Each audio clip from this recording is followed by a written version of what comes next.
Welcome to week 3, where we are exploring street photography. Hopefully by now you've seen Monday's post in our Google Classroom where I provided an article and a video where street photography is defined. If you haven't, I encourage you to pause this video and start there. But let me define street photography really fast. This is how I like to define it. Street photography is a candid record or documentation of public life. So what does that mean? It means that you're not posing anyone, you're not bringing in crazy lights from a studio, you're not directing anyone to do anything.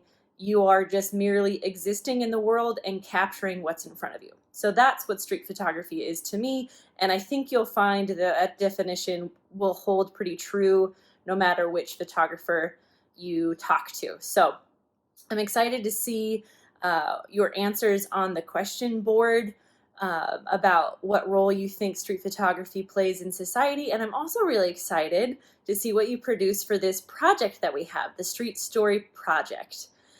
Let me explain it to you really quick. You have 3 steps to follow. The first step is to pick a theme. So every street photographer sort of has a story in mind, and the stories are pretty loose and they're based on a theme. And so that theme might be, I'm going to walk to this corner bakery, sit on a bench, and sit there for the whole day and just capture what's happening in front of that bakery. Or if I was a street photographer, which I'm not, but if I was, and I am tempted to do this, because photographers can do whatever they want, is to take my camera to a grocery store and sit in an aisle safely for like 10 or 15 minutes and capture as many photos as I could about what that aisle looked like, especially in the time of COVID where everyone has to wear a mask and things like that. So that the story would be, what do grocery stores look like in this time? Anyways, I've explained other themes that you could go off of, and I'm also going to encourage you to maybe pick your own theme, and I provided you kind of a website to help you maybe brainstorm on your own. So that's step 1. Step 2 is to experiment with some composition. So when you're warming up and trying to kind of figure out what's going to work and what's not going to work, I've provided you with some composition prompts to try out. So take a look at those and test them out. And the reason why I want you to warm up and experiment a little bit is because that's what photography is all about.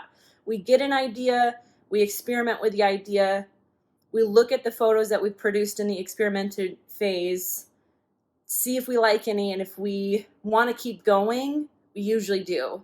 And we try to hone in on the couple photos that worked and try those to reproduce those again in some new way. So you are going to take more than 4 photos that it says in step 3 to upload, but that's because that's what photographers do. Just because the assignment is 1 photo, we never just take 1 photo.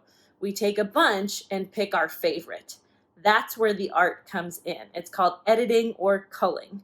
So usually when I'm taking a fine art photo, I take like 20, 30, 40 photos of the same lake, and then I edit it down to my favorite. So hopefully that gives you a better look at our Street Story project. And if you have any questions at all, just email me. I'm here for you. Bye.